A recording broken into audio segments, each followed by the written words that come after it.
ਸਤਨਾਮ ਕਰਤਾ ਪੁਰਖ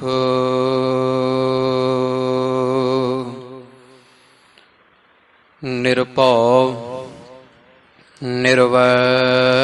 ਨਿਰਵੈਰ ਅਕਾਲ ਮੂਰਤ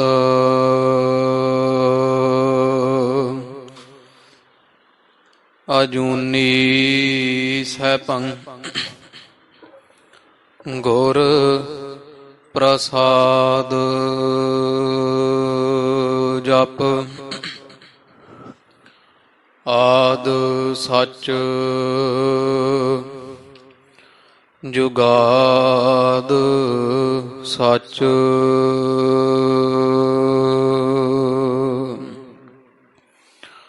ਹੈ ਭੀ ਸੱਚ ਨਾਨਕ ਹੋਸੀ ਭੀ ਸੱਚ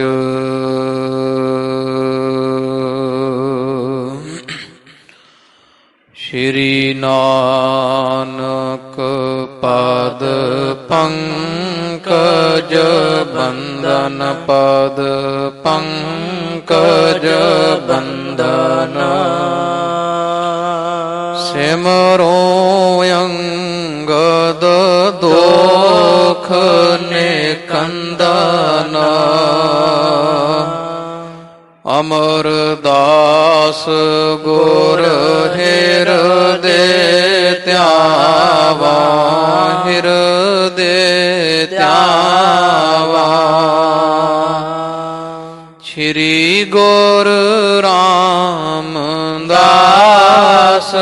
ਗੁਣ ਗਾਵਾ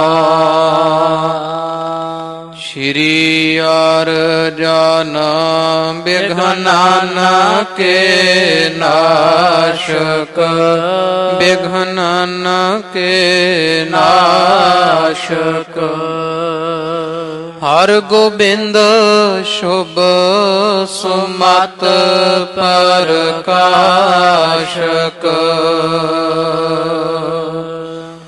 ਸ਼੍ਰੀ ਹਰਿ ਰਾਏ ਨਮੋ ਕਰ ਜੋਰੀ ਨਮੋ ਕਰ ਜੋਰੀ ਗੁਰ ਹਰਿ ਕ੍ਰਿਸ਼ਨ ਮਨਾਏ ਬਹੋਰੀ ਤੇਗ ਬਹਾਦਰ ਪਰਮ ਕਿਰਪਾਲਾ ਪਰਮ ਕਿਰਪਾਲਾ ਸ਼੍ਰੀ ਗੁਰ ਗੋਬਿੰਦ ਸਿੰਘ ਬਿਸਾਲਾ ਤਾਰਾਂ ਤਾਰਾ ਪਰ ਪੁੰਨ ਪੁੰਨ ਸੀਸਾ ਪੁੰਨ ਪੁੰਨ ਸੀਸਾ ਬੰਦੋਂ ਬਾਰ ਬਾਰ ਜਗਦੀਸ਼ਾ ਜਿਸ ਮਹਿ ਅੰਮ੍ਰਿਤ ਗਿਆਨ ਹੈ ਮਾਣਿਕ ਭਗਤ ਵਿਰਾਗ ਗੁਰੂ ਗ੍ਰੰਥ ਸਾਹਿਬ ਉਦਦ ਬੰਦੋਂ ਕਰ ਅਨੁਰਾਗ ਸ਼੍ਰੀ ਗੁਰ ਸ਼ਬਦ ਕਮਾਏ ਜਿਨ ਜੀਤੇ ਪੰਚ ਵਿਕਾਰ ਤਿਨ ਸੰਤਨ ਕੋ ਬੰਦਨਾ ਸਿਰ ਚਰਨਨ ਪਰ ਤਾਰ ਤਿਨ ਸੰਤਨ ਕੋ ਬੰਦਨਾ ਸਿਰ ਚਰਨਨ ਪਰ ਤਾਰ ਸਤਨਾਮ ਵਾਹਿਗੁਰੂ ਸਾਹਿਬ ਜੀਓ। ਕਬਿਤ ਅਰ ਜਨ ਸੁਨਤ ਸਦਾ ਸੁਨ ਕੋ ਦਾਨ ਦੇਤ, ਮੋਹਕ ਬਿਦਾਰ ਬੇਕੋ ਬਾਕੁ ਸਰ ਅਰਜਨ। ਅਰਜੁਨ ਜਸ ਵਿਸ ਤੀਰਨ ਸੰਤੋਖ ਸਿੰਘ, ਜਹਾਂ ਕਹਾਂ ਜਾਨੀਅਤ ਮਾਨੋ ਤਰ ਅਰਜਨ। ਅਰਜਨ ਭਏ ਗਨ ਮੁਖ ਪਦ ਲਏ ਤਿਨ, ਸਿਆਮ ਕਨ ਤਨ ਹੋਏ ਤੋਰੇ ਜਲ ਮਾਰ ਅਰਜਨ। ਅਰਜ ਨਾ ਜਾਣਿਓ ਜਾਏ ਕੇਤੁ ਹੈ ਬਿਥਾਰ ਤੇਰੋ, ਐਸੋ ਰੂਪ ਧਾਰ ਆਏ ਰਾਜੈ ਗੁਰ ਅਰਜਨ। ਅਰਜਨ ਸੁਨਤ ਸਦਾ ਸੁਨ ਕੋ ਦਾਨ ਦੇਤ। ਵਾਹਿਗੁਰੂ ਜੀ ਕਾ ਖਾਲਸਾ, ਵਾਹਿਗੁਰੂ ਜੀ ਕੀ ਫਤਿਹ। ਹਾਜ਼ਰਾ ਹਜੂਰ ਜਹਰਾ ਜਹੂਰ, ਦੀਨਾ ਬੰਧੂ ਭਗਤ ਵਛਲ, 10 ਪਾਤਸ਼ਾਹੀਓਂ ਜੀ ਕੇ ਪਾਵਨ ਪਵਿੱਤਰ ਸਰੂਪ, ਕਰੁਣਾ ਨਿਧਾਨ ਜਗ ਦਾਤੇ ਭਗਤ ਵਛਲ, ਨਿਹਚਲ ਚੌਰ ਛਤਰ ਤਖਤ ਕੇ ਮਾਲਕ, ਮੇਰਾਮਤਾਂ ਦਾ ਸਾਗਰ, ਧੰਨ ਧੰਨ ਧੰਨ ਆਦਿ ਸਾਹਿਬ ਸ੍ਰੀ ਗੁਰੂ ਗ੍ਰੰਥ ਸਾਹਿਬ ਜੀ ਮਹਾਰਾਜ ਸੱਚੇ ਪਾਤਸ਼ਾਹ ਜੀਆਂ ਦੇ ਸੰਧਿਆ ਸਮੇਂ ਦੇ ਸਜ ਰਹੇ ਦੀਵਾਨ ਅੰਦਰ ਹਾਜ਼ਰੀਆਂ ਭਰ ਰਹੀ ਗੁਰੂ ਰੂਪ ਗੁਰੂ ਖਾਲਸਾ ਸਾਧ ਸੰਗਤ ਜੀਓ, ਆਪ ਵਡਭਾਗੇ ਹੋ ਜੋ ਨੇਤਰਾਂ ਨੂੰ ਸਤਿਗੁਰਾਂ ਦੇ ਦਰਸ਼ਨ ਦੀਦਾਰ ਕਰਨੇ ਦਾ ਸੁਭਾਗ ਪ੍ਰਾਪਤ ਹੋ ਰਿਹਾ ਹੈ। ਗੁਰੂ ਗਰੀਬ ਨਵਾਜ ਧੰਨ ਸਾਹਿਬ ਸ੍ਰੀ ਗੁਰੂ ਨਾਨਕ ਦੇਵ ਜੀ ਮਹਾਰਾਜ ਸੱਚੇ ਸਤਿਗੁਰਾਂ ਦੇ ਦਰ ਘਰ ਦੀ ਪਾਵਨ ਪਵਿੱਤਰ ਸਿਫਤ ਸਲਾਘਾ ਸ਼ਰਵਣ ਕਰਨ ਵਾਸਤੇ ਸਤ ਸੰਗਤ ਦੀਆਂ ਘੜੀਆਂ ਦਾ ਆਪ ਸਭ ਸੰਗਤਾਂ ਪਈ ਨਿਤਾ ਪ੍ਰਤੀ ਆਨੰਦ ਮਾਣਦੇ ਹੋ। ਗਰੀਬ ਨਵਾਜ ਦੇ ਚਰਨਾਂ ਨਾਲ ਜੁੜ ਬੈਠਦੇ ਹੋ। ਜਥਾ ਖਾਲਸਾ ਜੀ ਆਪ ਜੀਆਂ ਕੱਲ ਪ੍ਰਸੰਗ ਸ਼ਰਵਣ ਕੀਤਾ। ਕਵੀ ਰਾਜ ਕਵੀ ਸੰਤੋਖ ਸਿੰਘ ਸਾਹਿਬ ਜੀਆਂ ਦੀ ਲਿਖਤ ਸ੍ਰੀ ਗੁਰੂ ਪ੍ਰਤਾਪ ਸੂਰਜ ਗ੍ਰੰਥ ਦੀ ਅੰਮ੍ਰਿਤ ਰੂਪ ਗਾਥਾ, ਜਿਸ ਦੇ ਵਿੱਚ 10 ਪਾਤਸ਼ਾਹੀਆਂ ਦਾ ਮਹਿਮਾ ਸਿਫਤੀ ਸ਼ਲਾਘਾ ਡੁੱਲ ਡੁੱਲ ਪੈਂਦੀ ਹੈ। ਧੰਨ ਬਾਬਾ ਰਾਮ ਕੋਇਰ ਜੀ ਭਾਈ ਸਾਹਿਬ ਜੀਆਂ ਦੇ ਮੁਖਾਰ ਬਿੰਦ ਤੋਂ ਇਹ ਜਥਾ ਇਤਿਹਾਸ ਤਿਨਾਂ ਨੇ ਉਚਾਰਨਾ ਕੀਤਾ। ਭਾਈ ਸਾਹਿਬ ਸਿੰਘ ਜੀ ਜਿਹੜੇ 100 ਸਾਖੀ ਦੇ ਲਖਾਰੀ ਹਨ, ਤਿਨਾਂ ਨੂੰ ਲਖਾਰੀ ਲਾ ਇਹ ਸਾਰਾ ਇਤਿਹਾਸ ਜਿਹੜਾ ਸੀ ਉਹ ਵਾਰਤਕ ਰੂਪ ਵਿੱਚ ਲਿਖਿਆ ਗਿਆ। ਉਸੇ ਦੇ ਉਲੱਥਾ ਕਵੀ ਸੰਤੋਖ ਸਿੰਘ ਸਾਹਿਬ ਜੀਆਂ ਨੇ ਛੰਦਾਬੰਦੀ ਕਾਵ ਰਚਨਾ ਅੰਦਰ ਕੀਤਾ ਹੈ, ਜਿਹਨੂੰ ਗੁਰੂ ਪ੍ਰਤਾਪ ਸੂਰਜ ਗ੍ਰੰਥ ਦਾ ਨਾਮ ਦਿੱਤਾ। ਹੋਰ ਵੀ ਬੇਅੰਤ ਸਾਖੀਆਂ ਪ੍ਰਮਾਣ ਇਤਿਹਾਸਕ ਜਗ੍ਹਾ ਤੇ ਪਹੁੰਚ ਕੇ ਕਵੀ ਜੀਆਂ ਬੜੀ ਖੋਜ ਦੇ ਸਦਕਾ ਇਹ ਪਾਵਨ ਪਵਿੱਤਰ ਗ੍ਰੰਥ ਜਿਹੜਾ ਸੰਪੰਨ ਹੋਇਆ। ਇਹ ਸਾਰਾ ਇਤਿਹਾਸ ਕਵੀ ਜੀਆਂ ਬਾਬਾ ਰਾਮ ਕੋਇਰ ਜੀਆਂ ਦੇ ਮੁਖਾਰ ਬਿੰਦ ਤੋਂ ਸਾਧ ਸੰਗਤ ਜੀ ਕਹਾਇਆ। ਜਿਵੇਂ ਨਾਨਕ ਪ੍ਰਕਾਸ਼ ਅੰਦਰ ਸ੍ਰੀ ਬਾਲਾ ਸੰਧੂ ਰਵਾਜ, ਧੰਨ ਭਾਈ ਬਾਬਾ ਬਾਲਾ ਜੀਆਂ ਦੇ ਮੁਖਾਰ ਬਿੰਦ ਤੋਂ ਇਹ ਸਾਰਾ ਇਤਿਹਾਸ ਲਿਖਿਆ। ਚਾਹੇ ਕਵੀ ਜੀਆਂ ਨੇ ਹੈ ਛੰਦਾਬੰਦੀ ਅੰਦਰ, ਪਰ ਕਹਾਇਆ ਇਸ ਗ੍ਰੰਥ ਅੰਦਰ ਬਾਬਾ ਬਾਲਾ ਜੀ ਤੋਂ ਸੀ। ਉਸੇ ਤਰ੍ਹਾਂ ਇਹ ਗੁਰ ਪ੍ਰਤਾਪ ਸੂਰਜ ਅੰਦਰ ਭਾਈ ਸਾਹਿਬ ਭਾਈ ਰਾਮ ਕੋਇਰ ਜੀ, ਧੰਨ ਬਾਬਾ ਬੁੱਢਾ ਸਾਹਿਬ ਦੀ 37ਵੀਂ ਅੰਸ਼, ਤਿੰਨਾਂ ਤੋਂ ਸਾਧ ਸੰਗਤ ਜੀ ਮੁਖਾਰ ਬਿੰਦ ਤੋਂ ਇਤਿਹਾਸ ਕਹਾਇਆ। ਇਹਦਾ ਗ੍ਰੰਥ ਵਿੱਚ ਅੰਕਿਤ ਕੀਤਾ, ਇਉਂ ਦਰਸਾਇਆ ਹੈ। ਤੋ ਭਾਈ ਰਾਮ ਕੋਇਰ ਜੀਆਂ ਤੋਂ ਜਦੋਂ ਸਿੱਖਾਂ ਬੇਨਤੀ ਕੀਤੀ ਵੀ ਗੁਰੂ 10ਵੇਂ ਪਾਤਸ਼ਾਹ ਗੁਰੂ ਕਲਗੀਧਰ ਮਹਾਰਾਜ ਦਾ ਬੜਾ ਪ੍ਰਤਾਪ ਸੀ, ਮਹਿਮਾ, ਇਹੋ ਜਿਹੇ ਸਤਿਗੁਰਾਂ ਦੇ ਦਰਸ਼ਨ ਸਾਨੂੰ ਸ਼ਰਵਣ ਰੂਪ ਵਿੱਚ ਕਰਵਾਵੋ ਤਾਂ ਕਿ ਸਾਨੂੰ ਆਨੰਦ ਆ ਸਕੇ, ਦਰਸ਼ਨਾਂ ਦੀ ਪਿਆਸ ਦੂਰ ਹੋਵੇ। ਤੋ ਇਸ ਪ੍ਰਕਾਰ ਭਾਈ ਸਾਹਿਬ ਜੀਆਂ ਨੇ ਖਾਲਸਾ ਜੀ ਫਿਰ ਉਹ ਸਾਰਾ ਇਤਿਹਾਸ ਗੁਰੂ ਨਾਨਕ ਪਾਤਸ਼ਾਹ ਜੀਆਂ ਦੀ ਵਡਿਆਈ ਕੀਤੀ, ਕਿਵੇਂ ਉਹ ਸੰਸਾਰ ਤੇ ਆਏ ਜਦੋਂ ਬਹੁਤ ਪਾਪ ਵੱਧ ਚੁੱਕਾ ਸੀ। 5000 ਵਰ੍ਹਾ ਅਜੇ ਕਲਯੁਗ ਬਤੀਤ ਹੋਇਆ ਸੀ। ਭਾਵੇਂ ਕਿ ਪੁਰਾਣਾ ਅੰਦਰ ਜਾਂ ਸਤ ਸੰਗ ਜੀ ਸ਼ਾਸਤਰ ਵਿੱਚ 4,32,000 ਵਰ੍ਹਾ ਕਲਯੁਗ ਦੀ ਉਮਰ ਮੰਨੀ। ਪਹਿਲੇ ਚਰਨ ਤੇ ਭਾਵ ਪਹਿਲੇ ਪੜਾਅ ਤੇ ਕਲਯੁਗ ਅਜੇ ਪੁੱਜਾ ਸੀ। ਪਾਪ ਬਹੁਤ ਵਧਣਾ ਸ਼ੁਰੂ ਹੋਇਆ। ਆਪ ਨਾਰਾਇਣ ਕਲਾ ਧਾਰ ਜਗ ਮਹਿ ਪਰਵਰਿਓ। ਪਰਮੇਸ਼ਰ ਨੇ ਸੰਸਾਰ ਨੂੰ ਦੁਖੀ ਵੇਖ ਜਗਤ ਜਲੰਦਾ ਰੱਖ ਲੈ, ਆਪਣੀ ਕਿਰਪਾ ਧਾਰ ਮਿਹਰਾਮਤ ਕੀਤੀ। ਗੁਰੂ ਨਾਨਕ ਰੂਪ ਹੋ ਕਰਕੇ ਪਰਮੇਸ਼ਰ ਆਪ ਸੰਸਾਰ ਤੇ ਧੰਨ ਬਾਬਾ ਕਲਿਆਣ ਚੰਦ ਜੀ ਜਗਤ ਮਾਤਾ ਮਾਤਾ ਤ੍ਰਿਪਤਾ ਦੇਵੀ ਜੀਆਂ ਦੇ ਗ੍ਰਹਿ ਵਿਖੇ ਰਾਏ ਭੋਏ ਦੀ ਤਲਵੰਡੀ ਅਵਤਾਰ ਧਾਰਿਆ।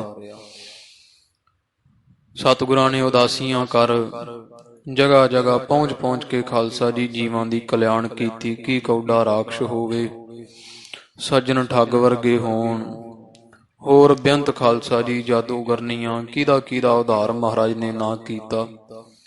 ਉੱਥੇ ਜਿਹੜੇ ਮਹਾਰਾਜ ਨੂੰ ਪ੍ਰੇਮ ਕਰਨ ਵਾਲੇ ਭਰਥਰ ਜੋਗੀ ਵਰਗੇ।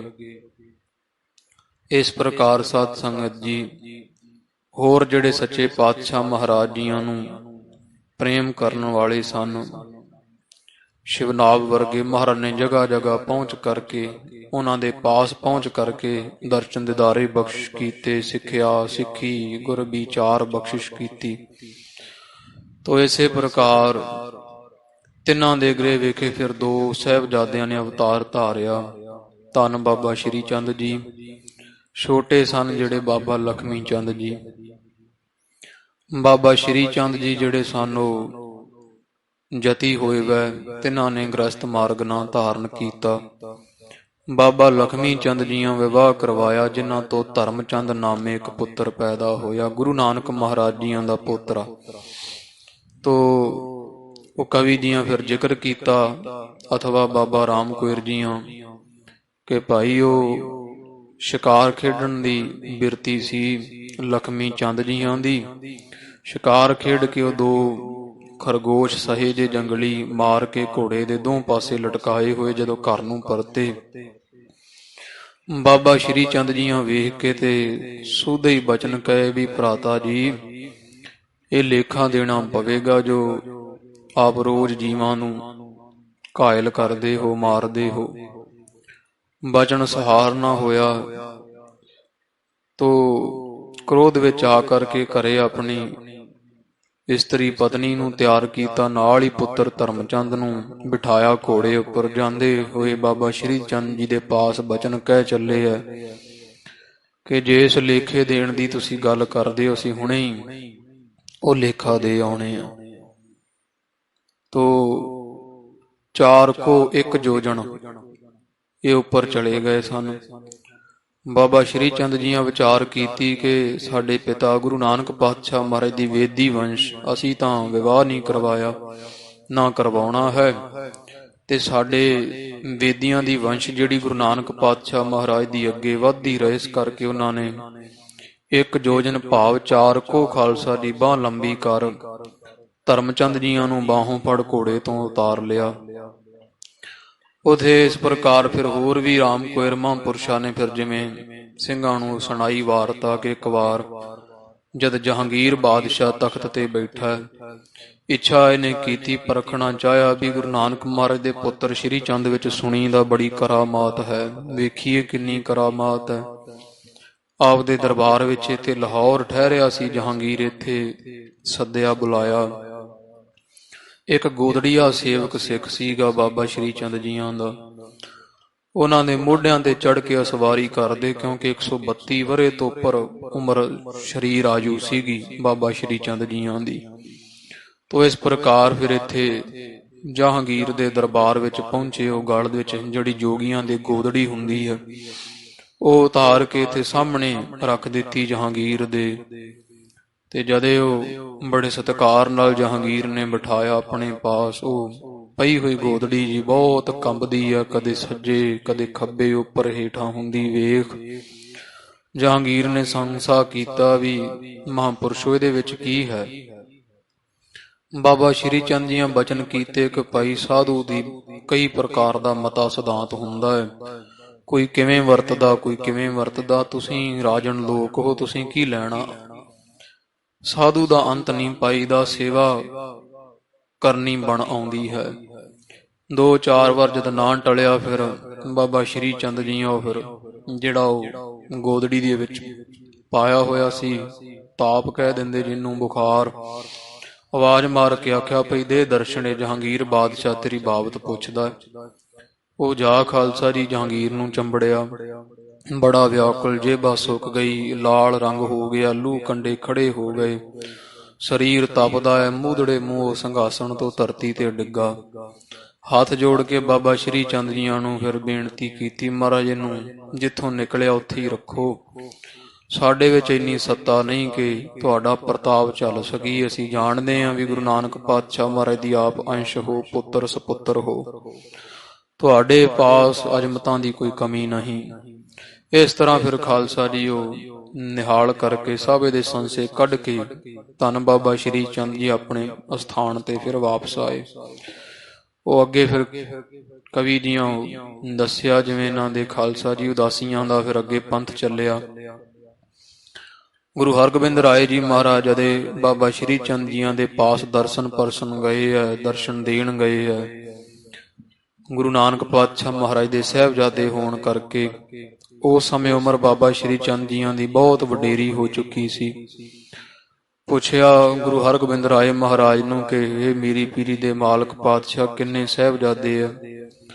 ਉਸ ਦੱਸਿਆ ਬਾਬਾ ਗੁਰਦਿੱਤਾ ਜੀ, ਅਣੀ ਰਾਏ, ਸੂਰਜ ਮੱਲ, ਅਟਲ ਰਾਏ, ਫਿਰ ਇਸ ਪ੍ਰਕਾਰ ਤੇਗ ਮੱਲ, ਇਹ ਸਾਡੇ ਸਾਹਿਬਜ਼ਾਦੇ ਆ। ਆਖਿਆ ਬਾਬੇ ਕਿਆਂ ਵਾਸਤੇ ਕਿਹੜਾ, ਤੋ ਮਹਾਂਪੁਰਸ਼ੋ ਸਾਰੇ ਤੁਹਾਡੇ ਹੀ ਹੈ, ਆ ਵੱਡਾ ਹੀ ਦੇ ਦਿਓ। ਫਿਰ ਬਾਬਾ ਗੁਰਦਿੱਤਾ ਜੀਆਂ ਨੂੰ ਖਾਲਸਾ ਜੀ ਆਪਣਾ ਸੇਵਕ ਬਣਾਇਆ। ਗੁਰੂ ਹਰਗੋਬਿੰਦ ਪਾਤਸ਼ਾਹ ਮਹਾਰਾਜ ਨੇ ਆਖਿਆ ਟੇਕੋ ਭਾਈ ਇਹਨਾਂ ਦੇ ਚਰਨੀ ਮੱਥਾ। ਬਾਬਾ ਗੁਰਦਿੱਤਾ ਜੀ ਖਾਲਸਾ ਜੀ ਫਿਰ ਬਾਬਾ ਸ਼੍ਰੀ ਚੰਦ ਜੀਆਂ ਦੀ ਬੜੀ ਸੇਵਾ ਕੀਤੀ। ਆਪਣੇ ਸਿਰ ਵਾਲੀ ਦਸਤਾਰ ਵੀ ਬਾਬਾ ਗੁਰਦਿੱਤਾ ਜੀਆਂ ਨੂੰ ਦਿੱਤੀ ਬਾਬਾ ਸ਼੍ਰੀ ਚੰਦ ਜੀਆਂ। ਅੱਗੇ ਫਿਰ ਉਹਨਾਂ ਤੋਂ 4 ਸੇਵਕ ਹੋਏ, ਬਾਲੂ ਹਸਨਾ, ਭਾਈ ਗੋਂਦਾ ਜੀ ਕਾਬਲ ਵਾਲੇ, ਅਲਮਸਤ, ਤੇ ਇਸੇ ਪ੍ਰਕਾਰ ਸਾਧ ਸੰਗਤ ਜੀ 4 ਜਿਹੜੇ ਵੈ ਧੂਣੇ ਪ੍ਰਸਿੱਧ ਹੋਏ। 4 ਜਿਹੜੇ ਵੈ ਉਹ ਸੰਪਰਦਾਵਾਂ ਅੱਗੇ ਇਹਨਾਂ ਦੀਆਂ ਚੱਲੀਆਂ, ਹੁਣ ਵੀ ਹੈ। 4 ਧੂਣੇ ਇਹਨਾਂ ਦੇ ਪ੍ਰਸਿੱਧ ਬਾਬਾ ਸ਼੍ਰੀ ਚੰਦ ਜੀਆਂ ਦੀ ਯਾਦ ਵਿੱਚ ਮੰਨੇ ਜਾਂਦੇ ਹਨ। ਤੋ ਇਹ ਜਿਹੜੇ ਭਾਈ ਗੋਂਦਾ ਜੀ ਵਰਗੇ ਸਿੱਖ ਸੀ, ਉਹ ਹੈ ਜਿਹੜੇ 7ਵੇਂ ਪਾਤਸ਼ਾਹ ਸਮੇਂ ਕਾਬਲ ਵਿੱਚ ਗੁਰੂ ਹਰ ਰਾਏ ਮਹਾਰਾਜ ਸੱਚੇ ਪਾਤਸ਼ਾਹ ਜੀਆਂ ਦਾ ਧਿਆਨ ਧਰ ਕੇ ਬੈਠ ਗਏ ਸੀ, ਸਾਰਾ ਦਿਨ ਹੀ ਨਾ ਉੱਠੇ। ਇਧਰ ਕੀਰਤਪੁਰ ਸਾਹਿਬ ਦੇ ਸਥਾਨ ਤੇ ਗੁਰੂ ਹਰ ਰਾਏ ਜੀ ਮਹਾਰਾਜ ਸੱਚੇ ਪਾਤਸ਼ਾਹ ਜੀ ਵੀ ਸਿੰਘਾਸਣ ਤੇ ਅਡੋਲ ਬੈਠੇ ਹੋਏ, ਹਿਲਦੇ ਜੁਲਦੇ ਨਹੀਂ। ਸਿੱਖ ਨੇ, ਲਾਂਗਰੀ ਨੇ ਬੇਨਤੀ ਕੀਤੀ, ਮਹਾਰਾਜ ਪ੍ਰਸ਼ਾਦਾ ਤਿਆਰ ਹੈ, ਛਕ ਲਓ। ਬੋਲੇ ਵੀ ਨਹੀਂ, ਉੱਠੇ ਨਹੀਂ। 1 2 3 ਵਾਰ ਬੇਨਤੀ ਕੀਤੀ। ਸਭ ਹੈਰਾਨ ਹੈ ਵੀ ਅੱਗੇ ਤਾਂ ਮਹਾਰਾਜ ਸਮੇਂ ਸਿਰ ਪ੍ਰਸ਼ਾਦਾ ਜਲ ਪਾਣ ਸਭ ਕਰ ਲੈਂਦੇ, ਅੱਜ ਮਹਾਰਾਜ ਉੱਠ ਹੀ ਨਹੀਂ ਰਹੇ। ਦੀਵਾਨ ਵੀ ਕਦੋਂ ਦੀ ਸੰਗਤ ਜਿਹੜੀ ਵੈ ਦਰਸ਼ਨ ਕਰ ਕਰ ਮੁੜ ਰਹੀ ਵੈ, ਦੀਵਾਨ ਸਮਾਪਤੀ ਦਾ ਵੀ ਸਮਾਂ ਹੋ ਗਿਆ। ਜਦੋਂ ਮਹਾਰਾਜ ਫਿਰ ਇੱਧਰ ਕਾਬਲ ਤੋਂ ਫਿਰ ਭਾਈ ਗੋਂਦਾ ਦੀ ਸਮਾਧੀ ਕਿਤੇ ਖੁੱਲੀ ਤੇ ਫਿਰ ਗੁਰੂ ਹਰ ਰਾਏ ਜੀ ਮਹਾਰਾਜ ਇੱਥੇ ਕੀਰਤਪੁਰ ਸਾਹਿਬ ਸਤਿਗੁਰਾਂ ਨੇ ਆਪਣੇ ਆਸਣ ਸਿੰਘਾਸਣ ਛੱਡਿਆ। ਸਿੱਖਾਂ ਬੇਨਤੀ ਕੀਤੀ, ਮਹਾਰਾਜ ਅੱਗੇ ਤਾਂ ਪ੍ਰਸ਼ਾਦਾ ਆਪ ਜੀ ਛਕ ਲੈਂਦੇ ਹੋ, ਅੱਜ ਉੱਠੇ ਨਹੀਂ, ਅਸੀਂ ਬੇਨਤੀਆਂ ਕੀਤੀਆਂ। ਆਖਿਆ ਭਾਈ ਕਾਬਲ ਦੇ ਰਹਿਣ ਵਾਲਾ ਭਾਈ ਗੋਂਦਾ ਸਾਡੇ ਚਰਨਾਂ ਦਾ ਧਿਆਨ ਧਰ ਬੈਠ ਗਿਆ। ਧਿਆਨ ਤਾਂ ਰੋਜ਼ ਹੀ ਧਰਦਾ, ਪਰ ਉਹਦੀ ਸਮਾਧੀ ਲੱਗ ਗਈ। ਅਸੀਂ ਆਖਿਆ ਉਹਦੀ ਸਮਾਧੀ ਨਾ ਕਿਤੇ ਉਥਾਨ ਹੋਵੇ, ਟੁੱਟੇ ਨਾ, ਇਸ ਕਰਕੇ ਅਸੀਂ ਇੱਕ ਰਸ ਬੈਠੇ ਰਹੇ, ਸਰੀਰ ਹਿਲਾਇਆ ਨਹੀਂ। ਸ਼ੰਕਾਵਾਦੀਆਂ ਨਾਮ ਹੀ ਮੰਨੇ। ਉਹ ਜਦੋਂ ਭਾਈ ਗੋਂਦਾ ਜੀ ਫਿਰ ਦਰਸ਼ਨ ਕਰਨ ਆਏ ਸੀ ਕੀਰਤਪੁਰ ਸਾਹਿਬ ਗੁਰੂ ਹਰ ਰਾਏ ਜੀ ਮਹਾਰਾਜ ਦੇ, ਸਿੱਖਾਂ ਤਰੀਕ ਯਾਦ ਰੱਖੀ। ਫਿਰ ਪੁੱਛਿਆ ਸੀ ਭਾਈ ਗੋਂਦਾ ਜੀ ਦੇ ਨਾਲ ਦੇ ਸਿੱਖਾਂ ਨੂੰ ਕਿ ਐਂ ਕਦੇ ਹੋਇਆ ਸੀ ਵੀ ਭਾਈ ਗੋਂਦਾ ਜੀ ਬੈਠੇ ਰਹੇ ਹੁਣ ਸਾਰੀ ਦਿਹਾੜੀ? ਕਹਿੰਦੇ ਹਾਂ, ਇੱਕ ਦਿਨ ਐਸਾ ਹੋਇਆ, ਅੱਗੇ ਤਾਂ ਥੋੜਾ ਸਮਾਂ ਸਮਾਧੀ ਲਾਉਂਦੇ, ਸੁਬਾਹ ਅੰਮ੍ਰਿਤ ਵੇਲੇ ਇੱਕ ਦਿਨ ਇਹੋ ਜਿਹਾ ਮੌਸਮ, ਆ ਮਹੀਨੇ ਚੱਲਦੇ ਸੀ, ਤੇ ਭਾਈ ਗੋਂਦਾ ਜੀ ਇਹੋ ਜਿਹੇ ਬੈਠੇ ਸਾਰਾ ਦਿਨ ਨਾ ਉੱਠੇ। ਫਿਰ ਇਹ ਨਿਰਣਾ ਹੋਇਆ ਵੀ ਗੁਰੂ ਹਰ ਰਾਏ ਜੀ ਮਹਾਰਾਜ ਸੱਚੇ ਪਾਤਸ਼ਾਹ ਜੀ ਦਾ ਕੋਈ ਧਿਆਨ ਧਰ ਲਵੇ ਚਰਨਾਂ ਦਾ, ਜਿੱਥੇ ਮਰਜੀ ਹੋਵੇ ਉੱਥੇ ਹੀ ਮਹਾਰਾਜ ਸੱਚੇ ਪਾਤਸ਼ਾਹ ਜੀ ਨਿਹਾਲ ਕਰਦੇ ਐ। ਸਿੱਖਾਂ ਸ਼ਰਧਾਵਾਨ ਨੂੰ ਤਾਂ ਪਹਿਲਾਂ ਹੀ ਪ੍ਰਤੀਤ ਸੀ, ਪਰ ਸ਼ੰਕਾਵਾਦੀਆਂ ਦੇ ਵੀ ਸ਼ੰਕੇ ਨਿਵਰਤ ਕੀਤੇ। ਇਸ ਪ੍ਰਕਾਰ ਸਾਧ ਸੰਗਤ ਜੀ ਬਾਲੂ ਹਸਨਾ ਗੁਰੂ ਹਰਗੋਬਿੰਦ ਰਾਏ ਮਹਾਰਾਜ ਦੇ ਘੋੜੇ ਜਦੋਂ ਮਹਾਰਾਜ ਸ਼ਿਕਾਰ ਚੜ੍ਹਦੇ, ਇਹ ਅੱਗੇ ਅੱਗੇ ਦੌੜਦਾ ਹੁੰਦਾ ਸੀ, ਨਾਲੇ ਹੱਸੀ ਜਾਂਦਾ, ਤਾਂ ਇਹਨੂੰ ਬਾਲੂ ਹਸਨਾ ਕਹਿੰਦੇ ਸੀ। ਅਲਮਸਤ ਜੀ ਜਿਹੜੇ ਵੈਸੇ ਜਿਹੜਾ ਖਾਲਸਾ ਜੀ ਗੁਰੂ ਨਾਨਕ ਪਾਤਸ਼ਾਹ ਮਹਾਰਾਜ ਸੱਚੇ ਪਾਤਸ਼ਾਹ ਜੀਆਂ ਨਾਨਕ ਮਤੇ ਪਾਵਨ ਸਥਾਨ ਹੈ। ਗੁਰੂ ਹਰਗੋਬਿੰਦ ਰਾਏ ਮਹਾਰਾਜ ਨੇ ਇਹਨੂੰ ਇੱਥੇ ਭੇਜਿਆ ਸੀ ਤੇ ਉਹ ਸਿੱਧ ਆਖਣ ਭਾਈ ਇਹ ਤਾਂ ਸਾਡਾ ਸਥਾਨ ਹੈ। ਕਹਿੰਦੇ ਜੀ ਇੱਥੇ ਤਾਂ ਗੁਰੂ ਨਾਨਕ ਮਹਾਰਾਜ ਆਏ ਵਾ, ਆਹ ਵੇਖੋ ਪਿੱਪਲ ਦੇ ਪੱਤਿਆਂ ਤੇ ਪੰਜੇ ਲੱਗੇ ਹੋਏ ਆ। ਉਹ ਸਿੱਧਾਂ ਨੇ ਖਾਲਸਾ ਜੀ ਭਾਈ ਅਲਮਸਤ ਜੀ ਨੂੰ ਉੱਥੋਂ, ਕਿਉਂਕਿ ਸਾਧੂ ਬਿਰਤੀ ਸੀ, ਲੜਨਾ ਨਹੀਂ ਚਾਹੁੰਦਾ ਸੀ, ਦੌੜਾ ਦਿੱਤਾ, ਭਜਾ ਦਿੱਤਾ। ਇਹਨਾਂ ਫਿਰ ਯਾਦ ਕੀਤਾ ਗੁਰੂ ਹਰਗੋਬਿੰਦ ਰਾਏ ਮਹਾਰਾਜ ਜੀ ਇੱਥੇ ਭੇਜਿਆ ਤੇ ਫਿਰ ਪੈਜ ਵੀ ਰੱਖੋ। ਇਥੋਂ ਖਾਲਸਾ ਜੀ ਫਿਰ ਜਦੋਂ ਸਿੱਖ ਸੂਰਮੇ ਲੈ ਕਰਕੇ ਮੀਰੀ ਪੀਰੀ ਦੇ ਮਾਲਕ ਫਿਰ ਨਾਨਕ ਮਤੇ ਗਏ ਨਾ, ਸਿੱਧਾਂ ਨੇ ਉਹ ਪਿੱਪਲ ਸਾਰਾ, ਕਹਿੰਦੇ ਇਹਦੀਆਂ ਨਿਸ਼ਾਨੀਆਂ ਬਹੁਤ ਦੱਸਦੇ ਵੀ ਅਖੇ ਗੁਰੂ ਨਾਨਕ ਪਾਤਸ਼ਾਹ ਦੇ ਪੰਜੇ ਲੱਗੇ, ਉਹ ਸਾਰਾ ਪਿੱਪਲ ਸਾੜ ਦਿੱਤਾ ਸੀ ਸਿੱਧਾਂ ਨੇ, ਸੁੱਕ ਗਿਆ। ਫਿਰ ਜਦੋਂ ਮੀਰੀ ਪੀਰੀ ਦੇ ਮਾਲਕ ਜਦੋਂ ਨਾਨਕ ਮਤੇ ਗਏ, ਖਾਲਸਾ ਜੀ ਭਾਈ ਅਲਮਸਤ ਜੀ ਨੂੰ ਵੀ ਕੋਲ ਬੁਲਾ ਲਿਆ। ਕਹਿੰਦੇ ਚਲੋ ਭਾਈ ਕੌਣ ਤੁਹਾਨੂੰ ਤੰਗ ਕਰਦਾ। ਜਦੋਂ ਇਹਨਾਂ ਵੇਖਿਆ ਸਿੱਧਾਂ ਨੇ ਉਹ ਸ਼ਸਤਰਧਾਰੀ ਬਰਸ਼ਿਆਂ ਵਾਲੇ, ਫਿਰ ਇਹ ਭੱਜ ਗਏ ਉੱਥੋਂ। ਤੇ ਇਸ ਪ੍ਰਕਾਰ ਫਿਰ ਉਹ ਪਿੱਪਲ ਨੂੰ ਫਿਰ ਸਾਧ ਸੰਗਤ ਜੀ ਸੁੱਚਾ ਜਲ ਲਿਆ ਕਿ ਜਦੇ ਗੁਰੂ ਹਰ ਗੋਬਿੰਦ ਰਾਏ ਮਹਾਰਾਜ ਸੱਚੇ ਪਾਤਸ਼ਾਹ ਦੀਆਂ ਛੱਟੇ ਮਾਰੇ, ਉਹ ਲਗਰਾਂ ਕੱਢ ਆਇਆ। ਅਜੇ ਵੀ ਉੱਥੇ ਉਹ ਪਾਵਨ ਸਥਾਨ ਤੇ ਮੌਜੂਦ ਹੈ। ਜਦੋਂ ਫੁੱਟਿਆ ਭਾਈ ਅਲਮਸਤ ਜੀਆਂ ਬੇਨਤੀ ਕੀਤੀ, ਮਹਾਰਾਜ ਅੱਗੇ ਤਾਂ ਇਸ ਪਿੱਪਲ ਦੇ ਉੱਪਰ ਗੁਰੂ ਨਾਨਕ ਪਾਤਸ਼ਾਹ ਦੇ ਪੰਜੇ ਲੱਗੇ ਹੁੰਦੇ ਸੀ, ਹਰੇਕ ਪੱਤੇ ਪੱਤੇ ਤੇ। ਤੋ ਗੁਰੂ ਹਰਗੋਬਿੰਦ ਰਾਏ ਮਹਾਰਾਜ ਜੀਆਂ ਮੀਰੀ ਪੀਰੀ ਦੇ ਮਾਲਕਾਂ ਨੇ ਆਖਿਆ ਕਿ ਭਾਈ ਹੁਣ ਅਸੀਂ 6ਵੇਂ ਜਾਮੇ 'ਚ ਹਾਂ, ਸ਼ਾਬ ਜ਼ਰੂਰ ਕੋਈ ਛੱਡ ਕੇ ਜਾਵਾਂਗੇ। ਕੇਸਰ ਮਗਾ ਖਾਲਸਾ ਜੀ ਜਲ ਵਿੱਚ ਪਾ ਰਗੜ ਕੇ ਉਹ ਜਦੋਂ ਛੱਟੇ ਮਾਰੇ, ਹੁਣ ਵੀ ਉਹ ਪਿੱਪਲ ਦੇ ਪੱਤੇ ਪੱਤੇ ਉੱਪਰ ਖਾਲਸਾ ਜੀ ਨਾਨਕ ਮਤੇ ਉਵੇਂ ਹੀ ਛੱਟੇ ਜਿਹੜੇ ਵਾ ਨਜ਼ਰੀ ਪੈਂਦੇ ਵਾ। ਉੱਥੋਂ ਕੇਸਰੀ ਭੂਰੇ ਰੰਗ ਦੇ ਜਿਹੜੇ ਪਿੱਪਲ ਦੇ ਪੱਤਿਆਂ ਉੱਪਰ ਜਿਹੜੇ ਦਾਗ, ਹਰੇਕ ਪੱਤਾ ਜਿਹੜਾ ਵੀ ਨਿੱਕਾ ਵੱਡਾ ਨਿਕਲਦਾ, ਸਾਰਿਆਂ ਪੱਤਿਆਂ ਉੱਪਰ ਅੱਜ ਵੀ ਕੇਸਰ ਦੇ ਛੱਟੇ ਉਹ ਪਿੱਪਲ ਉੱਪਰ ਉਵੇਂ ਸ੍ਰੀ ਗੁਰੂ ਹਰਗੋਬਿੰਦ ਰਾਏ ਮੀਰੀ ਪੀਰੀ ਦੇ ਦਾਤੇ ਸਤਿਗੁਰਾਂ ਦੇ ਯਾਦ ਵਿੱਚ ਹਨ। ਤੋ ਇਹ ਖਾਲਸਾ ਜੀ ਸਿੱਖ ਗੁਰੂ ਹਰਗੋਬਿੰਦ ਰਾਏ ਮਹਾਰਾਜ ਦੇ ਬਾਅਦ ਵਿੱਚ ਬਾਬਾ ਸ਼੍ਰੀ ਚੰਦ ਜੀਆਂ ਦੇ ਚਰਨੀ ਆ ਗਏ ਸੀ, ਮਹਾਰਾਜ ਦਾ ਹੁਕਮ ਪਾ ਕੇ ਆਗਿਆ ਲੈ ਕੇ। ਇਥੋਂ ਫਿਰ 4 ਧੂਣੇ ਪ੍ਰਸਿੱਧ ਹੋਏ। ਪ੍ਰਸੰਗ ਆਪ ਜੀਆਂ ਕੱਲ ਸਰਵਣ ਕੀਤਾ। ਅੱਗੇ ਜਥਾ ਖਾਲਸਾ ਜੀ ਪ੍ਰਸੰਗ ਆ ਰਿਹਾ ਗੁਰ ਪ੍ਰਣਾਲੀ। ਗੁਰੂ ਨਾਨਕ ਪਾਤਸ਼ਾਹ ਕਦੋਂ ਅਵਤਾਰ ਧਾਰਿਆ, ਜੋਤੀ ਜੋਤ ਕਦੇ ਸਮਾਏਗਾ। ਅੱਗੇ ਗੁਰੂ ਅੰਗਦ ਪਾਤਸ਼ਾਹ 10 ਪਾਤਸ਼ਾਹੀਆਂ ਦਾ ਸਾਰਾ ਪਿਤਾ ਮਾਤਾ ਦੇ ਨਾਮ ਜੋ ਵੀ ਅੰਸ਼ ਬੰਸ ਹੈ ਉਹ ਸਾਰੇ ਬਾਬਤ ਬੜਾ ਸੁੰਦਰ ਰਾਮ ਕੋਇਰ ਜੀਆਂ ਮਹਾਂਪੁਰਸ਼ਾਂ ਆਚਾਰਿਆ ਕਵੀ ਸੰਤੋਖ ਸਿੰਘ ਸਾਹਿਬ ਦੀਆਂ ਛੰਦਾਬੰਦੀ ਅੰਦਰ ਬੜਾ ਵਿਧੀ ਤਰੀਕੇ ਨਾਲ ਦਰਜ ਕੀਤਾ। ਆਓ ਰਲ ਮਿਲ ਕਰਕੇ ਉਹਦੀ ਵਿਚਾਰ ਕਰੀਏ। ਗੁਰੂ ਨਾਨਕ ਦੇਵ ਜੀ ਮਹਾਰਾਜ, ਧੰਨ ਗੁਰੂ ਅੰਗਦ ਦੇਵ ਜੀ ਮਹਾਰਾਜ, ਸਤਿਗੁਰਾਂ ਨੂੰ ਹਿਰਦੇ ਵਿੱਚ ਵਸਾਓ। ਸਭ ਸੰਗਤ ਰਸਨਾ ਕਰੋ ਜੀ ਪਵਿੱਤਰ, ਆਖਣਾ ਜੀ ਸਤਿਨਾਮ ਸ਼੍ਰੀ ਵਾਹਿਗੁਰੂ ਸਾਹਿਬ ਜੀ। ਸਤਿਨਾਮ ਸ਼੍ਰੀ ਵਾਹਿਗੁਰੂ ਸਾਹਿਬ ਜੀ। ਕਬਿਤ ਅਰ ਜਨ ਸੁਨਤ ਸੋ ਦਾਸਨ ਕੋ ਦਾਨ ਦੇਤ। ਇਸੇ ਪ੍ਰਕਾਰ ਕਵੀ ਜੀ ਧੰਨ ਗੁਰੂ ਅਰਜਨ ਦੇਵ ਜੀ ਮਹਾਰਾਜ ਦੀ ਸਿਫਤ ਸਲਾਘਾ ਦਾ ਮੰਗਲ ਕਰ ਰਹੇ ਵੈ। ਜਿਵੇਂ ਪਿੱਛੇ ਧੰਨ ਗੁਰੂ ਰਾਮਦਾਸ, ਗੁਰੂ ਅਮਰਦੇਵ ਜੀ ਮਹਾਰਾਜ, ਗੁਰੂ ਅੰਗਦ ਦੇਵ ਪਾਤਸ਼ਾਹ, ਧੰਨ ਗੁਰੂ ਨਾਨਕ ਦੇਵ ਜੀ ਪਾਤਸ਼ਾਹ ਜੀਆਂ ਦੀ ਸਿਫਤੀ ਸਲਾਘਾ ਦੇ ਮੰਗਲ ਆਪ ਸਭ ਸੰਗਤਾਂ ਸਰਵਣ ਕੀਤੇ ਹਨ। ਧੰਨ ਗੁਰੂ ਅਰਜਨ ਦੇਵ ਜੀ ਮਹਾਰਾਜ ਦੀ ਬਾਬਤ ਕਵੀ ਜੀ ਲਿਖਦੇ ਦੱਸਦੇ ਹੈ। ਗੁਰੂ ਅਰਜਨ ਦੇਵ ਜੀ ਮਹਾਰਾਜ ਅਰਜਨ ਸੁਨਤ ਸੋ ਦਾਸਨ ਕੋ ਦਾਨ ਦੇਤ। ਦਾਸਾਂ ਸਿੱਖਾਂ ਸੇਵਕਾਂ ਦੀਆਂ ਜਦੋਂ ਬੇਨਤੀਆਂ ਸੁਣਦੇ ਆ ਫਿਰ ਉਹਨਾਂ ਨੂੰ ਦਾਨ ਦਿੰਦੇ ਵਾ। ਭਾਵ ਜੋ ਮੰਗੈ ਠਾਕੁਰ ਆਪਣੇ ਤੇ ਸੋਈ ਸੋਈ ਦੇਵੈ। ਨਾਨਕ ਦਾਸ ਮੁਖ ਤੇ ਜੋ ਬੋਲੇ ਇਹਾ ਉਹਾ ਸੱਚ ਹੋਵੇ।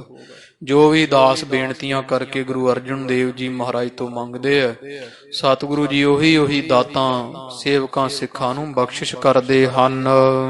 ਮੋਹ ਕੇ ਵਿਦਾਰ ਬੇਕੋ ਬਾਕਸਾਰ ਅਰਜਨ। ਤੇ ਮੋਹ ਜਿਹੜਾ ਵਾ, ਮੋਹ ਰੂਪੀ ਦੁਸ਼ਮਣ ਨੂੰ ਵਿਦਾਰਵੇ ਮਾਰਨ ਵਾਸਤੇ ਸਤਿਗੁਰਾਂ ਦੇ ਜਿਹੜੇ ਬਚਨ ਹਨ ਉਹ ਕਿਹੋ ਜਿਹੇ ਹੈ। ਜਿਹੜਾ ਬੜਾ ਭਾਰੀ ਯੋਧਾ ਅਰਜਨ ਹੋਇਆ, ਅਰਜੁਨ ਦੇ ਤੀਰਾਂ ਵਰਗੇ ਆ। ਕਿਉਂਕਿ ਅਰਜੁਨ ਦਾ ਤੀਰ ਸਤਸੰਗ ਜੀ ਖਾਲੀ ਨਹੀਂ ਸੀ ਜਾਂਦਾ। ਅਮੋਘ ਬਾਣ ਕਹਿੰਦੇ ਆ, ਜਿਹੜਾ ਜਿੱਥੇ ਮਾਰੀ ਉਹ ਨਿਸ਼ਾਨੇ ਨੂੰ ਵਿੰਨੇ ਖਾਲੀ ਨਾ ਮੁੜੇ, ਉਹਨੂੰ ਅਮੋਘ ਬਾਣ ਆਖਦੇ ਆ। ਗੁਰੂ ਅਰਜਨ ਦੇਵ ਜੀ ਮਹਾਰਾਜ ਦੇ ਮੁਖੋਂ ਨਿਕਲੇ ਹੋਏ ਬਚਨ ਅਰਜਨ ਦੇ ਤੀਰ ਵਾਂਗੂ ਅਮੋਘ ਸੀਗੇ, ਖਾਲੀ ਨਹੀਂ ਜਾਂਦੇ। ਇਹੋ ਜਿਹੇ ਹਨ ਸੱਚੇ ਪਾਤਸ਼ਾਹ ਜੀਆਂ ਦੇ ਸ਼ੁਭ ਵਾਕ। ਮੋਹ ਰੂਪੀ ਦੁਸ਼ਮਣ ਨੂੰ ਮਾਰ ਦਿੰਦੇ ਆ, ਜਦੋਂ ਮੁਖੋਂ ਨਿਕਲਦੇ ਬਚਨ ਖਾਲੀ ਨਹੀਂ ਜਾਂਦੇ ਹਨ। ਅਰਜੁਨ ਜਸ ਵਿਸ ਤੀਰਨ ਸੰਤੋਖ ਸਿੰਘ। ਕਵੀ ਜੀ ਕਹਿੰਦੇ ਧੰਨ ਗੁਰੂ ਅਰਜਨ ਦੇਵ ਜੀ ਮਹਾਰਾਜ ਜੀਆਂ ਦਾ ਜਿਹੜਾ ਜਸ ਵਡਿਆਈ ਹੈ ਉਹ ਵਿਸਤੀਰਨ ਫੈਲਾ ਕਰਨ ਵਾਸਤੇ ਅਸੀਂ ਢਾਡੀ ਹਾਂ। ਜਿਵੇਂ ਢਾਡੀ ਸਿਫਤ ਸ਼ਲਾਘਾ ਕਰਦਾ ਹੈ, ਤੋ ਅਸੀਂ ਤਾਂ ਸਿਫਰ ਕੇਵਲ ਤੇ ਕੇਵਲ ਢਾਡੀ ਹਾਂ ਗੁਰੂ ਅਰਜਨ ਦੇਵ ਮਹਾਰਾਜ ਦੀ ਸਿਫਤੀ ਗਾਉਣ ਵਾਲੇ, ਸਿਫਤੀ ਸੁਣਾਉਣ ਵਾਲੇ। ਜਹਾਂ ਕਹਾਂ ਜਾਨੀਅਤ ਮਨ ਤਰ ਅਰਜਨ। ਕਿਉਂਕਿ ਇਹ ਨਹੀਂ ਹੈ, ਕਵੀ ਜੀ ਕਹਿੰਦੇ ਵੀ ਸਾਡੇ ਸਿਫਤੀ ਕਰਨ ਨਾਲ ਹੀ ਗੁਰੂ ਅਰਜਨ ਦੇਵ ਮਹਾਰਾਜ ਜੀ ਉਜਲੇ ਆ, ਵੱਡੇ ਆ। ਉਹ ਪਹਿਲਾਂ ਹੀ ਵੱਡੇ ਹਨ, ਅਸੀਂ ਤਾਂ ਕੇਵਲ ਸਿਫਤੀ ਗਾਉਣ ਵਾਲੇ ਹਾਂ। ਗੁਰੂ ਅਰਜਨ ਦੇਵ ਜੀ ਮਹਾਰਾਜ ਤਾਂ ਵੱਡਿਆਂ ਤੋਂ ਵੱਡੇ, ਪਹਿਲੇ ਹੀ ਸਾਡੀ ਸਿਫਤੀ ਦੇ ਕੋਈ ਮੁਹਤਾਜ ਨਹੀਂ। ਢਾਡੀ ਹੋਣ ਦੇ ਨਾਂ ਤੇ ਅਸੀਂ ਤਾਂ ਉਹ ਗੁਰੂ ਅਰਜਨ ਦੇਵ ਜੀ ਮਹਾਰਾਜ ਦੀ ਸਿਫਤੀ ਕਰਦੇ ਹਾਂ। ਅਨਿਥਾ ਮਹਾਰਾਜ ਦੀ ਸਿਫਤੀ ਸਾਰੇ ਹੀ ਜਾਣਦੇ ਵਾ। ਦੇਵੀ ਦੇਵਤੇ ਕੌਣ ਹੈ ਜਿਹੜਾ ਗੁਰੂ ਅਰਜਨ ਦੇਵ ਮਹਾਰਾਜ ਦੀ ਸ਼ੋਭਾ ਨਹੀਂ ਜਾਣਦਾ? ਕਿਵੇਂ ਜਾਣਦੇ ਆ? ਜਿਵੇਂ ਕਲਪਤਰ ਬ੍ਰਿਛ ਨੂੰ ਕੋਈ ਦੇਵੀ ਦੇਵਤਾ ਹੈ ਜਿਹੜਾ ਨਹੀਂ ਜਾਣਦਾ? ਸਭ ਵਿਦਵਾਨ ਬੁੱਧੀਜੀਵੀ ਸਭ ਲੋਕ ਪਰਲੋਕ ਸਭ ਜਾਣਦੇ ਵਾ ਕਲਪਤਰ ਬ੍ਰਿਛ ਬਾਰੇ, ਜਿਹੜਾ 14 ਰਤਨ ਸਮੁੰਦਰ ਚੋਂ ਰੜ ਕੇ ਨਿਕਲਿਆ। ਤੋ ਉਹ ਇਹੋ ਜਿਹੇ ਕਲਪਤਰ ਬ੍ਰਿਛ ਵਰਗੀ ਵਡਿਆਈ ਹੈ ਗੁਰੂ ਅਰਜਨ ਦੇਵ ਮਹਾਰਾਜ ਦੀ। ਕਵੀ ਜੀ ਕਹਿੰਦੇ ਅਸੀਂ ਗਾਉਂਦੇ ਜ਼ਰੂਰ ਹਾਂ, ਪਰ ਮਹਾਰਾਜ ਦੀ ਵਡਿਆਈ ਤੋਂ ਜਾਣੂ ਸਾਰੇ ਹੀ ਹਨ। ਅਰ ਜਨ ਭਏ ਗਨ ਮੁਖ ਪਦ ਲਏ ਤਿਨ। ਜਿਹੜੇ ਅਰ ਵੈਰੀ ਸਨ, ਉਹ ਜੇ ਕੋਈ ਵੈਰੀ ਗੁਰੂ ਅਰਜਨ ਦੇਵ ਮਹਾਰਾਜ ਦਾ ਜਨਦਾਸ ਬਣ ਜਾਵੇ ਤੇ ਗੁਰੂ ਅਰਜਨ ਦੇਵ ਜੀ ਮਹਾਰਾਜ ਉਹ ਸਮੂਹ ਮੁਕਤੀਆਂ ਦਾ ਪਦਵੀ ਜਿਹੜੀ ਉਹ ਲੈ ਲੈਂਦਾ ਹੈ ਗੁਰੂ ਅਰਜਨ ਦੇਵ ਮਹਾਰਾਜ ਤੋਂ, ਚਾਹੇ ਪਹਿਲਾਂ ਕੋਈ ਈਰਖਾ ਵੀ ਕਰਦਾ ਰਹੇ। ਜੇ ਗੁਰੂ ਅਰਜਨ ਦੇਵ ਜੀ ਮਹਾਰਾਜ ਦੇ ਚਰਨੀ ਪੈ ਜਾਵੇ, ਜਿਵੇਂ ਉਹ ਗੜ੍ਹ ਸ਼ੰਕਰ ਦਾ ਖਾਲਸਾ ਜੀ ਜਿਹੜਾ ਜੋਗੀ ਸੀ, ਗੁਰੂ ਅਰਜਨ ਦੇਵ ਮਹਾਰਾਜ ਦੇ ਪਾਸ ਆਇਆ ਹੈ, ਹੰਕਾਰੀ ਸੀ, ਕਹਿੰਦਾ 21-22 ਵਰਿਆਂ ਦਾ ਗੁਰੂ ਬਣਿਆ ਬੈਠਾ, ਮੇਰੀ 107 ਵਰੇ ਉਮਰ ਹੈ। ਗਲਤੀ ਹੋ ਗਈ, ਇਹ ਆਉਣਾ ਨਹੀਂ ਸੀ ਭਾਈ ਤਿਲਕੂ ਦੇ ਨਾਲ। ਇਹੋ ਜਿਹੇ ਗੁਰੂ ਛੋਟੀ ਉਮਰ ਦਾ ਕੌਣ ਗੁਰੂ ਬਣ ਸਕਦਾ ਹੈ? ਗੁਰੂ ਅਰਜਨ ਦੇਵ ਮਹਾਰਾਜ ਜੀਆਂ ਖਾਲਸਾ ਜੀ ਉਹ ਕਨਾਤਾਂ ਤਣਵਾਲੀਆਂ ਸੀ, ਅੱਗੇ ਕਹਿੰਦੇ ਨੂੰ ਦਰਸ਼ਨ ਨਹੀਂ ਦੇਣੇ। ਗੁਰੂ ਨਾਨਕ ਪਾਤਸ਼ਾਹ ਦੇ ਦਰ ਦੀ ਪਰਖ ਕਰਦਾ ਹੈ, ਸ਼ੰਕਾ ਕਰਦਾ। ਜਦੋਂ ਭਾਈ ਤਿਲਕੂ ਜੀ ਇਸ ਜੋਗੀ ਨੂੰ ਲੈ ਕੇ ਆਏ, ਜਦੋਂ ਮਹਾਰਾਜ ਨੇ ਅੱਗੇ ਉਹ ਚਾਨਣੀਆਂ ਤਣਵਾਲੀਆਂ, ਦਰਸ਼ਨ ਨਾ ਹੋਏ। ਭਾਈ ਤਿਲਕੂ ਜੀਆਂ ਨੂੰ ਪੁੱਛਦਾ ਜੋਗੀ ਵੀ ਦਰਸ਼ਨ ਨਹੀਂ ਹੋਏ, ਕਹਿੰਦੇ ਤੇਰੇ ਹੀ ਮਨ ਦੇ ਵਿੱਚ ਕੋਈ ਹੋਊ ਉਹੋ ਜਿਹੀ ਗੱਲ, ਨਹੀਂ ਤਾਂ ਅਸੀਂ ਤਾਂ ਰੋਜ਼ ਦਰਸ਼ਨ ਕਰਦੇ ਹਾਂ, ਸਾਨੂੰ ਤਾਂ ਹਰ ਵਾਰੀ ਦਰਸ਼ਨ ਹੁੰਦੇ ਆ। ਇਹ ਜੋਗੀ ਸਾਧ ਸੰਗਤ ਜੀ ਜਦੋਂ ਬੇਨਤੀ ਕੀਤੀ ਕਿ ਨਹੀਂ ਦਰਸ਼ਨ ਤਾਂ ਜ਼ਰੂਰ ਕਰੀਏ, ਜਦੋਂ ਫਿਰ ਗੁਰੂ ਅਰਜਨ ਦੇਵ ਜੀ ਮਹਾਰਾਜ ਨੇ ਦਰਸ਼ਨ ਬਖਸ਼ਿਸ਼ ਕੀਤੇ, ਇਹ ਮਨ ਵਿੱਚ ਸ਼ੰਕਾ ਕਰ ਗਿਆ ਸੀ। ਜੋਗੀ ਕਹਿੰਦਾ ਵੀ 21-22 ਸਾਲ ਦੀ ਛੋਟੀ ਉਮਰ, ਨੌਜਵਾਨ ਅਵਸਥਾ, ਐਂ ਕਿਵੇਂ ਕੋਈ ਗੁਰੂ ਬਣ ਸਕਦਾ ਹੈ? ਅਸੀਂ 107 ਵਰਿਆਂ ਦੀ ਉਮਰ ਦੇ ਹਾਂ। ਉਹ ਵੱਡੀ ਉਮਰ ਦਾ ਵੀ ਹੰਕਾਰ ਹੋ ਜਾਂਦਾ ਕਈ ਵਾਰ, ਤਜਰਬਾ। ਫਿਰ ਉਹ ਇਹੋ ਜਿਹੇ ਜਦੋਂ ਇਹਨੇ ਮਨ ਵਿੱਚ ਸ਼ੰਕਾ ਕੀਤਾ, ਕਹਿੰਦੇ ਉਹ ਇੱਥੇ ਕਾਹਨੂੰ ਆਉਣਾ ਸੀਗਾ? 21-22 ਵਰਿਆਂ ਦੇ ਗੁਰੂ ਬਣੇ ਬੈਠੇ ਆ, ਇਹਨਾਂ ਨੂੰ ਗਿਆਨ ਕਿੱਥੇ? ਤਦੇ ਖਾਲਸਾ ਜੀ ਗੁਰੂ ਅਰਜਨ ਦੇਵ ਜੀ ਮਹਾਰਾਜ ਜੀਆਂ ਨੇ ਆਪਣੇ ਗੀਜੇ ਚੋਂ ਹੱਥ ਮਾਰ ਖਾਲਸਾ ਜੀ ਦਾ ਕੰਨ ਕੱਢ ਕੇ ਸਮੇਤ ਮੁੰਦਰ ਦੇ ਹੱਥ ਤੇ ਰੱਖਤਾ ਸੀ। ਤੇ ਮਹਾਰਾਜ ਕਹਿੰਦੇ ਆ ਵੇਖ ਜੋਗੀ, ਕਹਿੰਦਾ 22 ਸਾਲ ਉਮਰ ਹੈ ਸਾਡੀ, ਜਾਂ ਥੋੜੀ ਉਮਰ ਦੇ ਆ 6 ਜਾਂ ਕਹਿ ਲੋ ਵੀ ਇਹ 8-10 ਸਾਲ ਦਾ ਸੀਗਾ ਤੂੰ ਜਦੋਂ ਨਹਾਉਂਦਿਆਂ ਦਾ ਤੇਰਾ ਉਹ ਮਗਰਮੱਛ ਕੰਨ ਖਾ ਗਿਆ ਸੀ 97-98 ਸਾਲ ਵਰੇ ਪਹਿਲਾਂ।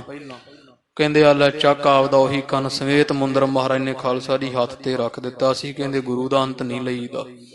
ਫਿਰ ਇਸ ਗੱਲ ਦਾ ਗਿਆਨ ਹੋਇਆ ਵੀ ਸਤਿਗੁਰ ਮੇਰਾ ਸਦਾ ਸਦਾ ਨਾ ਆਵੇ ਨਾ ਜਾਏ, ਉਹ ਅਬਿਨਾਸੀ ਪੁਰਖ ਹੈ ਸਭ ਮਹਿ ਰਹਾ ਸਮਾਏ। ਫਿਰ ਮਹਾਰਾਜ ਦੇ ਚਰਨੀ ਪੈ ਗਿਆ, ਫਿਰ ਮਹਾਰਾਜ ਦਾ ਸਿੱਖ ਬਣਿਆ। ਤੋ ਕਵੀ ਜੀ ਕਹਿੰਦੇ ਜੇ ਕੋਈ ਮਹਾਰਾਜ ਨਾਲ ਈਰਖਾ ਦਵੈਖ ਵੀ ਰੱਖਦਾ ਹੈ, ਜੇ ਕਿਤੇ ਉਹ ਜਾਣ ਦੇ ਦਾਸ ਬਣ ਜਾਵੇ, ਫਿਰ ਮੁਕਤੀ ਦੀ ਪਦਵੀ ਮਹਾਰਾਜ ਪਾਸੋਂ ਪ੍ਰਾਪਤ ਕਰ ਲੈਂਦਾ ਹੈ। ਸ਼ਿਆਮ ਕਨ ਤਨ ਹੋਏ ਤੋਰੇ ਜਮ ਲਾਰ ਜਨ। ਜਿਹੜੇ ਅਟਕਾਂ ਪਾਉਂਦੇ ਵੈ ਮਹਾਰਾਜ ਦੇ ਚਰਨਾਂ ਅੰਦਰ ਜਾਂ ਮਹਾਰਾਜ ਦੇ ਰਸਤੇ ਵਿੱਚ ਵਿਗਣ ਰੂਪ ਹੋ ਜਾਂਦੇ ਵੈ, ਉਹਨਾਂ ਵਾਸਤੇ ਕੀ ਹੁੰਦਾ? ਗੁਰੂ ਅਰਜਨ ਦੇਵ ਜੀ ਮਹਾਰਾਜ ਸ਼ਿਆਮ ਘਨ ਕਾਲੇ ਬਦਲਾਂ ਵਰਗਾ ਰੰਗ ਕਹਿੰਦਾ ਕਹੀਏ ਕ੍ਰਿਸ਼ਨ ਭਗਵਾਨ ਕ੍ਰਿਸ਼ਨ ਸਰੂਪ ਹੋ ਜਾਂਦੇ ਵੈ। ਜਿਵੇਂ ਉਹ ਜਮਲਾਰਜਨ ਰੁੱਖ ਪੱਟ ਦਿੱਤੇ ਸੀ ਕ੍ਰਿਸ਼ਨ ਭਗਵਾਨ ਨੇ, ਰਾਹ ਵਿੱਚ ਅੜੇ ਸੀ। ਉਹ ਜਦੋਂ ਇਹ ਆਉਂਦਾ ਵੈ ਪ੍ਰਸੰਗ, ਕ੍ਰਿਸ਼ਨ ਭਗਵਾਨ ਮਟਕੀਆਂ ਫੋਰਦੇ ਸੀ, ਮੱਖਣ ਖਾਣੋਂ ਨਾ ਹਟੇ, ਮਾਤਾ ਯਸ਼ੋਦਾ ਨੇ ਇਹਨਾਂ ਨੂੰ ਬੰਨ੍ਹ ਦਿੱਤਾ ਸੀਗਾ। ਰੱਸੀ ਬੰਨੀ ਜਾਣ ਓਡਾ ਹੀ ਪੇਟ ਇਹਨਾਂ ਨੇ ਸਰੀਰ ਵੱਡਾ ਕਰ ਲੈਂਦੇ ਸੀ ਜਿੰਨਾ ਬੰਨ੍ਹਦੇ ਸੀ। ਫਿਰ ਜਦੋਂ ਇਹ ਦੌੜੇ ਵੈ ਉੱਥੇ ਜਮਲਾਰਜਨ ਦੋ ਬ੍ਰਿਛ ਖਾਲਸਾ ਜੀ ਜੋੜੇ ਇਕੱਠੇ ਜਿਵੇਂ ਦਸਾਂਗ ਜਿਹਾ ਬਣਿਆ ਹੁੰਦਾ ਉਹਦੇ ਵਿੱਚੋਂ ਲੰਘ ਗਏ। ਜਦੋਂ ਲੰਘੇ ਉਹ ਮਗਰ ਜਿਹੜੀ ਡਾਂਗ ਬੰਦੀ ਹੋਈ ਸੀ ਉਹ ਰੁੱਖਾਂ ਵਿੱਚ ਚੜ ਕੇ ਉਹ ਦੋਵੇਂ ਹੀ ਰੁੱਖ ਪੱਟ ਕੇ ਲੈ ਗਏ। ਇਹ ਹੈ ਕਬੀਰ ਦੇ ਪੁੱਤਰ ਸੀ, ਨਾਰਦ ਦੇ ਸ਼ਰਾਪ ਕਾਰਨ ਜਮਲਾਰਜਨ ਰੁੱਖ ਦੀ ਜੂਨੀ ਨੂੰ ਪ੍ਰਾਪਤ ਹੋਈ ਸੀ। ਤੋ ਅੜੇ ਸੀ ਰਾਹ ਵਿੱਚ ਉਹ ਪੱਟ ਕੇ ਸੁੱਟ ਦਿੱਤੇ ਕ੍ਰਿਸ਼ਨ ਭਗਵਾਨ ਨੇ। ਜਿਹੜੇ ਅੜਦੇ ਵੈ ਉਹ ਸੁਲਹੀ ਸੁਲੱਭੀ ਵਰਗੇ ਆਏ ਸੀ ਚੜ ਚੜ ਕੇ, ਬ੍ਰਾਹਮਣ ਵਰਗੇ ਛੇਵੇਂ ਪਾਤਸ਼ਾਹ ਨੂੰ ਜ਼ਹਿਰ ਦੇਣ ਪਏ। ਕਿੰਨਿਆਂ ਨੇ ਮਹਾਰਾਜ ਦੇ ਰਸਤੇ ਵਿੱਚ ਚੰਦੂ ਵਰਗਿਆਂ ਦੇ ਬਾਅਦ ਵਿੱਚ ਨੱਕ ਵਿੱਚ ਨੱਥ ਪਾਈ ਸੀ ਛੇਵੇਂ ਪਾਤਸ਼ਾਹ ਨੇ। ਫਿਰ ਤੋ ਗੁਰਦਿੱਤੇ ਪੜਪੂੰਜੇ ਵਰਗੇ ਨੇ ਪੇਟ 'ਚ ਪਲਟਾ ਮਾਰ ਕੇ ਉਹ ਖਿੱਲਾਂ ਭੁੰਨਣ ਵਾਲਾ ਰੇਤੇ ਨਾਲ ਐਨ ਤਿੱਖਾ ਹੋਇਆ ਅੰਦਰਾਂ ਬਾਹਰ ਧਰਤੀ ਤੇ ਕੱਢ ਸੁੱਟੀਆਂ ਸੀ। ਜਿਹੜੇ ਜਿਹੜੇ ਅੜੇ ਗੁਰੂ ਅਰਜਨ ਦੇਵ ਪਾਤਸ਼ਾਹ ਮਹਾਰਾਜ ਦੇ ਅੱਗੇ ਉਹਨਾਂ ਨੂੰ ਇਉਂ ਪੁੱਟ ਸੁੱਟਿਆ ਜਿਵੇਂ ਕਿ ਕ੍ਰਿਸ਼ਨ ਭਗਵਾਨ ਨੇ ਜਮਲਾਰਜਨ ਦੇ ਰੁੱਖ ਪੱਟ ਸੁੱਟੇ ਸਨ। ਅਰਜੁ ਨਾ ਜਾਣਿਓ ਜਾਏ ਕਿ ਤੂੰ ਹੈ ਬਿਥਾਰ ਤੇਰੋ। ਏ ਗੁਰੂ ਅਰਜਨ ਦੇਵ ਜੀ ਮਹਾਰਾਜ ਕਵੀ ਜੀ ਕਹਿੰਦੇ ਜਾਣਿਆ ਨਹੀਂ ਜਾਂਦਾ ਤੁਹਾਡਾ ਬਿਥਾਰ ਫੈਲਾ ਕਿੰਨਾ ਕੁ ਹੈ, ਅਚਰਜ ਰੂਪ ਹੈ ਕਿੱਡਾ ਕੁ, ਤੁਹਾਡੀ ਮਹਿਮਾ ਕੀਮਤ ਜਾਣੀ ਨਹੀਂ ਕਿਤੋਂ ਜਾਂਦੀ ਹੈ। ਐਸੋ ਰੂਪ ਧਾਰ ਆਏ ਰਾਜਾ ਗੁਰ ਅਰਜੁਨ। ਇਹੋ ਜਿਹਾ ਰੂਪ ਧਾਰ ਕੇ ਸਾਧ ਸੰਗਤ ਜੀ ਧੰਨ ਧੰਨ ਸਾਹਿਬ ਸ੍ਰੀ ਗੁਰੂ ਅਰਜਨ ਦੇਵ ਜੀ ਮਹਾਰਾਜ ਸ਼ਹੀਦਾਂ ਦੇ ਸਰਤਾਜ ਸੱਚੇ ਪਾਤਸ਼ਾਹ ਜੀ ਗੁਰਤਾ ਸਿੰਘਾਸਣ ਤੇ ਵਿਰਾਜੇ, ਜੀਵਾਂ ਦਾ ਕਲਿਆਣ ਕੀਤਾ, ਮਿਹਰਾਮਤਾਂ ਸਤਿਗੁਰਾਂ ਨੇ ਬਖਸ਼ਿਸ਼ ਕੀਤੀਆਂ ਹਨ। ਸਤਨਾਮ ਵਾਹਿਗੁਰੂ ਸਾਹਿਬ ਜੀਓ। ਦੋਹਰਾ 15 7 ਖਟ 20 ਸੈਂ। ਤੋਂ ਅੱਗੇ ਖਾਲਸਾ ਜੀ ਸਤਵਾਂ ਅੰਸੂ ਪਹਿਲੀ ਰਾਸ ਦਾ ਪ੍ਰਾਰੰਭ ਹੁੰਦਾ। ਕਵੀ ਜੀ ਅਥਵਾ ਭਾਈ ਸਾਹਿਬ ਰਾਮ ਕੋਇਰ ਜੀ ਮਹਾਂਪੁਰਸ਼ ਦੱਸ ਰਹੇ ਸਿੱਖਾਂ ਨੂੰ ਕਿਹੇ ਭਾਈ ਸਿੰਘੋ 15 7 ਖਟ 20 ਸੈ, ਭਾਵ ਕਿ 15 7 100 ਨੂੰ ਕਹਿੰਦੇ ਖਟ, 6 20 6 ਤੇ 20 26, 1526 ਜਿਹੜਾ ਬਿਕਰਮੀ ਸੰਮਤ ਹੈ। ਜਨਮ ਗੁਰੂ ਮਹਾਰਾਜ 1526 ਬਿਕਰਮੀ ਸੰਮਤ ਨੂੰ ਧੰਨ ਗੁਰੂ ਨਾਨਕ ਦੇਵ ਜੀ ਮਹਾਰਾਜ ਸੱਚੇ ਸਤਿਗੁਰਾਂ ਦਾ ਅਨੇ ਅਵਤਾਰ ਧਾਰਿਆ। ਕੱਤਕ ਦੇ ਮਹੀਨੇ ਦੀ ਪੁੰਨਿਆਂ ਦੀ ਰਾਤ 17 ਸੰਮਤ ਛੇਤ ਰਹੇ। ਇਸ ਪ੍ਰਕਾਰ ਜਿਹੜਾ ਵਾ 70 ਸਾਲ ਦੇ ਕਰੀਬ ਜਿਹੜੇ ਵਾ ਇਹ ਸੰਸਾਰ ਤੇ ਗੁਰੂ ਨਾਨਕ ਪਾਤਸ਼ਾਹ ਜੀ ਜਿਹੜੇ ਵਾ ਉਸ ਸਰੀਰ ਕਰਕੇ ਰਹੇ ਸਨ।